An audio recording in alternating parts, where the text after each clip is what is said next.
Hello and welcome, friends. I hope everybody's had a great day so far. If you are new here, welcome. And if you're back, welcome back. I greatly appreciate all of the ongoing support.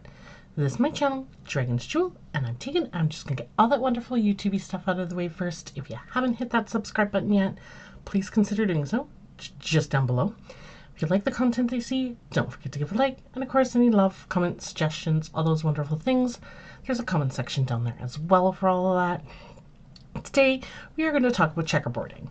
Now, this is something you have probably heard of if you've been diamond painting at all. A lot of people will recommend it if you're looking to kind of keep your square drills straight.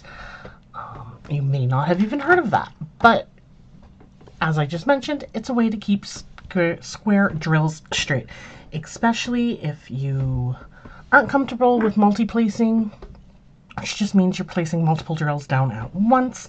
If you are a single placer, this is a great way to keep drills straight. So we're just going to get into it, and basically the checkerboard method is a single placing method, and it is, like I said, it's meant to kind of keep the drills straight.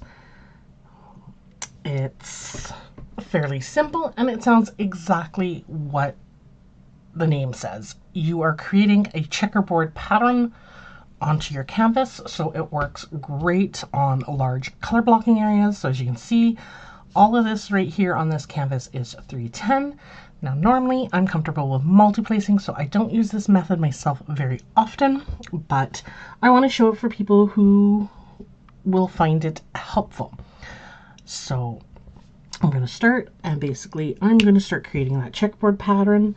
I'm going to put a drill down, skip, put a drill down, and of course as I'm putting my drills down, I am just doing like I normally would with the diamond painting technique. I'm centering it in that square as best as I can.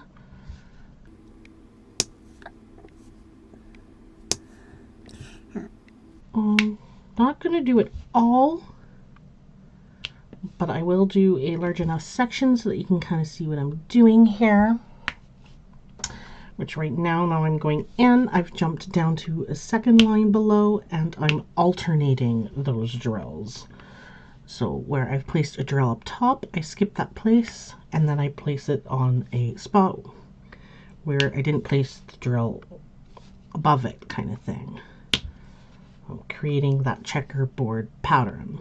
So it's basically a drill, an empty space, a drill, an empty space, a drill, empty space, and then you go down the next row and you alternate that.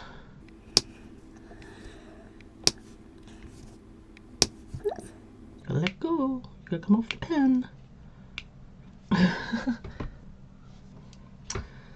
I'm just gonna do a bit of this. I will probably maybe time lapse this a bit for you. So yeah, just this is mainly to kind of give you an idea of the technique, how it looks, all that wonderful stuff.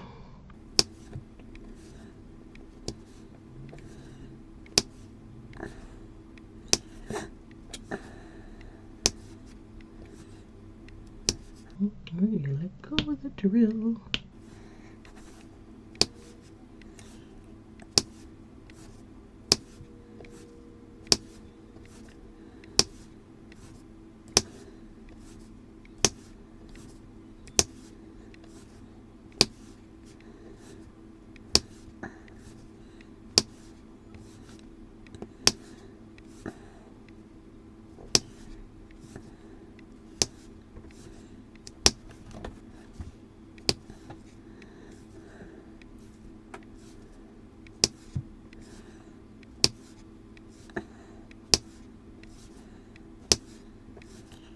By now, you can probably see this checkerboard pattern taking place. I'm just going to do one more row here to give you an idea.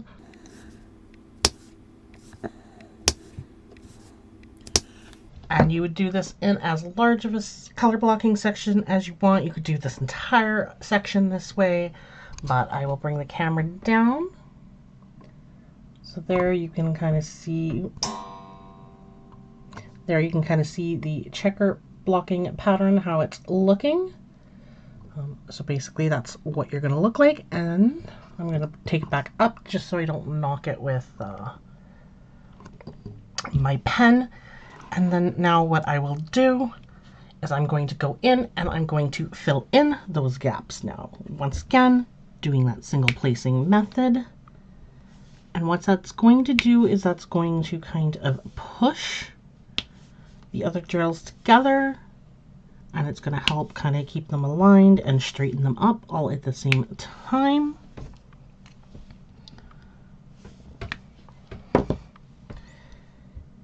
And that's kind of how this method is supposed to work.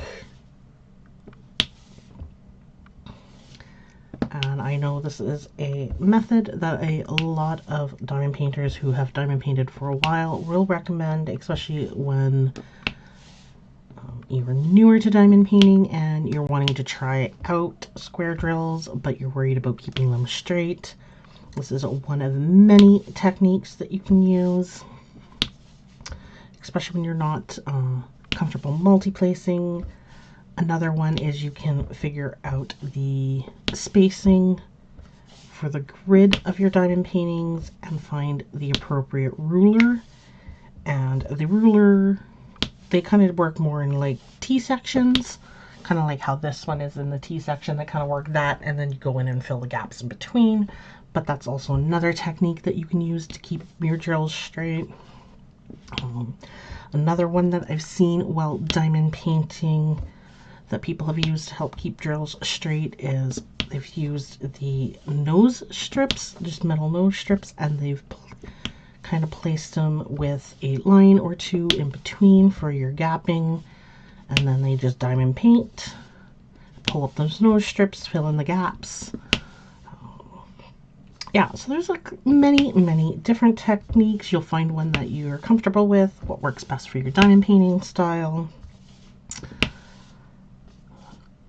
But this is one that I know a lot of people ask about, and even though it sounds simple because you're literally just creating that checkerboard pattern, it's also nice to kind of see how it actually works and what it looks like at the same time. Lots of people too are very visual learners. So yeah, this is basically what she's gonna look like as you go along. Fill it in.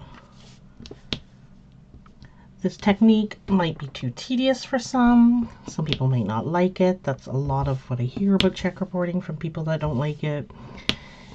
Some people find it quicker, some people find it slower. Once again, it's a preference thing, but I did want to share it. And now, as you can see, that section has been completely filled in. And then I will go down, and that's what it looks like in the end. So overall, you are getting your section done, and it's going to help keep those drills straight in the process. I hope you guys enjoyed this quick little tutorial, and I will see you in the next video with something new. Bye.